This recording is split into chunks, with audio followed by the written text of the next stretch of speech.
Hi everyone. Okay, so I'm Sarah from Bespoke Travel Company. For those of you who don't already know what my company does, we organise creative, customised touring to everyone from American families coming to China for a vacation of a lifetime to executives from Apple trying to understand China better. But I want to take you back to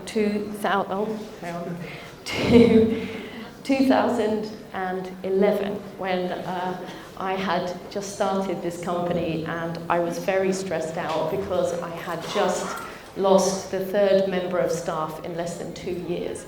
And I had my head in my hands and I was like, this is the worst, I can't do this all again, it's exhausting. And at that point I realized that the problem was actually me, not them. So fast forward to now, 2019, and I have an amazing team. We're 10 full-time staff. We've got about 60 freelance staff that we work with on a regular basis, and they're all amazing, and I'm super proud of them. So how did I get from there to here? Well, the answer is by making a lot of mistakes. So tonight, my goal is to first convince you that hiring, learning how to hire well, is the most important skill that you can learn as a startup, and you should learn it sooner rather than later. And secondly, to give you 8 hopefully practical tips that you can use immediately to make sure that you do this better, quicker. So why is it important to hire well? I didn't really understand this when I started a company. I used to be a journalist, so I really knew nothing about business. I didn't do a business degree or anything like that. So the first thing is that it increases productivity. If you've got good staff, they're going to be really productive, and that means it also increases profitability. So it sounds like a no-brainer. It should be. The second thing is it increases job satisfaction for everybody. So if you've got some really, really great team members and you put them with some really bad, weak team members, the good ones will leave. It's not a pretty picture. It improves your company reputation because your team are out in the world representing you. So if they're doing a good job, then you can, be safe in the knowledge that your team is representing you well. But most importantly, a really good team, if you hire really well, they require minimum management. It means you can go on holiday for 2 weeks or a month. It means that you can focus on the most important things, and that's not managing them. So here is the first of my quick-fire tips for you. I'm going to rush through these, so if I speak too quickly and you want to come back to me at the end, please do.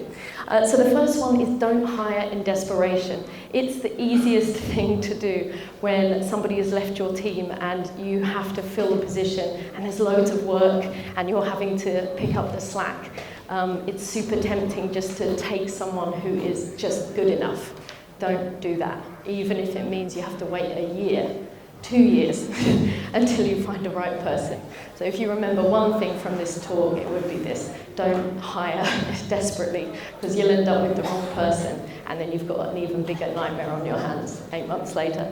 The second one is use the top grading technique. So I don't know if any of you have heard of this. It's quite a complicated technique, but one thing that I took from it is that you define what skills you need your new employee to have, and you hire based on those skills. So if I need somebody who's really good at dealing with government bureaucracy in China, I don't need them to be creative. I don't even need them to be particularly good in social situations, right? So people can't be good at everything. Make sure you know exactly what you're hiring for before, and make sure the questions you ask in interviews are geared towards that. The third one is create a barrier to entry right at the beginning. So don't just ask for CVs, don't just collect CVs. Give them a little test, not too big because it's not really fair to get people wasting lots of time. But in our case, we ask our people working with our clients coming in, we ask them to design an itinerary for 2 days. And that way we could see immediately what their city knowledge was like, whether they were any good, how they designed the trip. So it's just create that barrier to entry, and you filter out a lot of people before you even start. The next thing is ask everyone the same 4 questions and look for patterns. So By that, what I mean is, for example, we ask the question, tell us about the last time a customer or a co-worker got angry at you, and how did you deal with that? And if you ask the same questions again and again, and I'll put the 4 questions that we ask everybody up at the end if you want to take them, but you start to notice patterns. If people start talking about themselves in a positive way, or if it's always someone else's fault when things go wrong, that's a red flag.